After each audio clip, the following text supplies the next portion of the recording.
All right, that's all the news in the startup universe, but time to shift gears then and focus in on the outlook when it comes to motor insurance. Tapan Singhel is the MD and CEO at Bajaj Allianz General Insurance to give us more perspective on the same.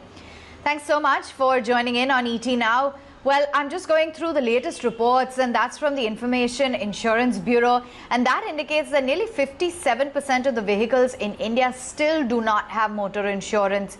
What exactly are these statistics indicating? And share with us your outlook as to whether or not it's accurate and what the outlook is on the motor insurance space. Thank you. It's a pleasure being here. First and foremost, if I look at the statistics is obviously right because IB data is compilation of data put in by insurance companies. In the statistics, we look at 75% of two-wheelers is uninsured on the road and quite a few commercial vehicles also. And that is why you have this astonishing data of 57% total vehicles not insured. The problem is that if I have a two-wheeler, and let's say if I have a two-wheeler of 40,000 rupees, I would feel, okay, why go and pay insurance, when if something happens to my vehicle, the maximum loss be what, 5,000, 2,000, 1,000, I'll bear it, and I'm safe driver, nothing will happen. But what we forget is that in India, we have third-party liability, which is unlimited. On a two-wheeler in Gujarat, we have a claim of 15 crore rupees, because somebody died in an accident with a two-wheeler. It is that, the claims can go to that kind of, it can go beyond that also. So now let's say if I'm a two-wheeler owner and if I'm not covered by insurance, that 15 crores I have to pay to the person who met an accident with my bike. So I think one is our thinking that things won't go wrong with us. And the second is that we don't realize the magnitude of things when they go wrong, it can come on us. I think that is why one of the reasons why if we look at two-wheeler is highly underinsured, which should be there. And that is why you have the statistics which you see.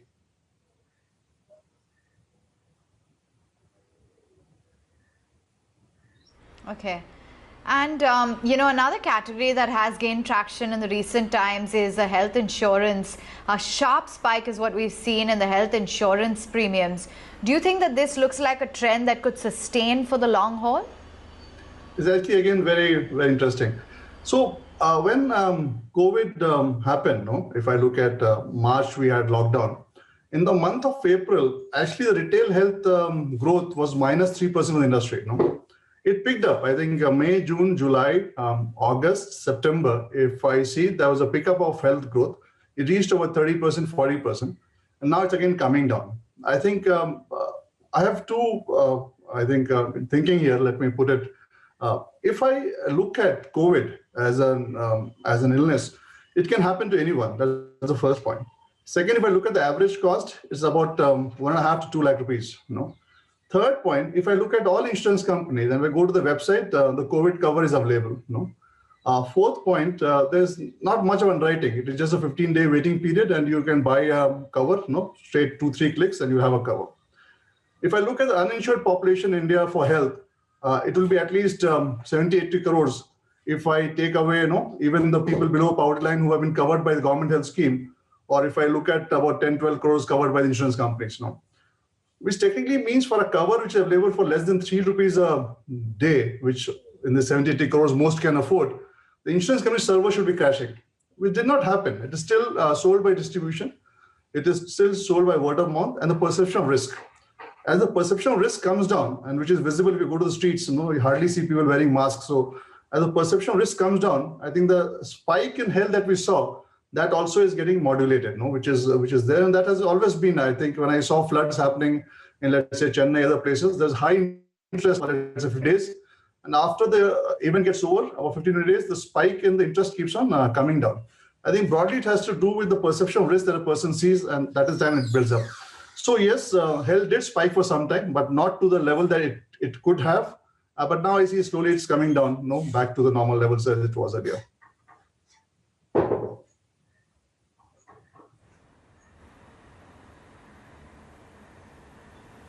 Sure. Tapan, Bajaj General Insurance reported a very strong, month with the gross premiums up 14% on a year-on-year basis for the month of November. What contributed, according to you, to the strong numbers? And are you confident of maintaining this kind of strong growth trajectory and perhaps upping these growth figures as well as we move along? So if you look at it, I think no, as the lockdown got over and the economy started moving up, you would see that quite a few vehicle sales went up. I think if you look at automobile insurance, that moved up considerably. That is one reason why you see growth happening for the industry also. Second, if you look at health insurance, I said no, that growth is happening in retail health, even still it is there. If you look at fire insurance also, because of the IV rate implementation, there has been a reasonably good growth in the industry. If you look at engineering lines of business also, that has also been growing. So as the economy opens up, I think general insurance business is directly linked to the economy. As it opens up, the growth starts coming back in the industry as such, and that is why the reflection is there. Now it depends on the future how the automobile sales happen. No, you have contradictory reports that maybe in JFM it will not be as good as it was in the past couple of months because of the pent-up demand. So let's see how it plays out. So it will depend on that, and that would be one reason. Like health, I told you, if the interest level keeps on coming down, that growth rate will come down. So, but with the opening of the economy, definitely from a GI insurance perspective, things have moved up for the industry as a whole considerably.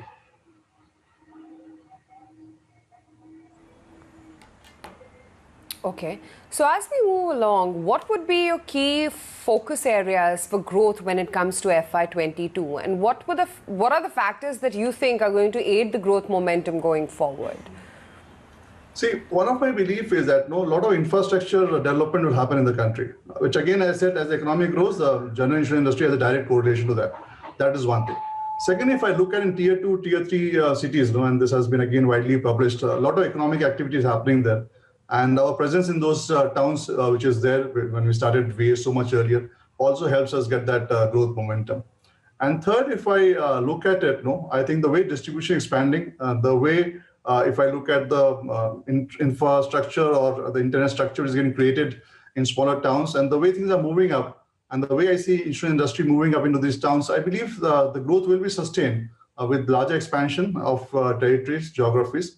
It will be sustained by large infrastructure investment by the government. It will also sustain by automobile sales. I believe that a lull may happen. There may be ups and downs, but automobile sales story in India will still continue for quite some time. So combine all this together, I see a healthy couple of years for the industry more, at least in the short term. Long term also, I think for the next 20, 30 years, with the Indian economic growth story intact, the insurance industry will keep on doing good.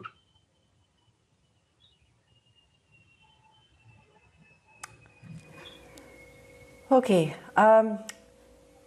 Digital platforms, of course, becoming more important. How are you leveraging artificial intelligence for your operations? If you can shed any light on that.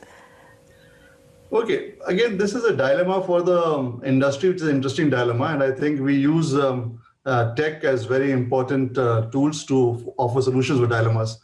If you look at the GI industry, the combined ratio, which is actually the outgo compared to the input in terms of the premium, has been close to 115 to 120% for over a decade now, which means for every 100 rupees, the industry loses about 15 to 20 rupees. But if you ask people on the street, they would feel the insurance industry does not pay claims. It's an amazing dilemma to have. The industry is bleeding to death paying claims, and the common person on the street feels the industry does not pay claims. The dilemma is simply because the process of paying claims is cumbersome, not because of the industry's fault. I think industry has the onus of taking care of public money, the custodian of public money, so they should see who the money goes to. So they should eliminate fraud, and the whole process of doing that makes it very cumbersome. But that was fine, let's say, if I go 50 years back, or 30 years back, that was the fine way to do. But in today's time of data being available, in today's time, every mobile phone having a camera, in today's time, when you plug and play with huge amount of data, and you can learn very fast using machine learning and AI, I think the days of processing claims at hyper speed, the days of making it so convenient for customers to get a claim that he or she feels the insurance company loves to pay claims when things go wrong, is what is the new transformation the industry is going through. At the Bajaj General Insurance Company, I think as usual, we have been doing quite a few of these things. Let's say if you have an automobile claim with us, click pictures, upload, within 15-20 minutes time, we transfer money to you as per limits allowed by IID, Or if you have a mobile claim, we remotely assess it, transfer money to you. A lot of things, right from chat bots to whatever you hear in terms of tech, I think we've been using it very, very aggressively.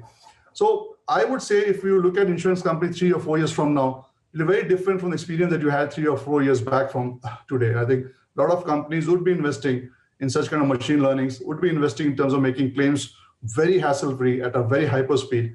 I think on retail claims, I would be surprised after 4 years if any company takes more than 20-30 minutes to settle a real claim, irrespective of what claim it is. So those things are happening at a very hyper speed. I think it's very exciting times going ahead. And as a company, I think we have been leading most of this from the front, and we continue doing so because we love solving problems for our customers.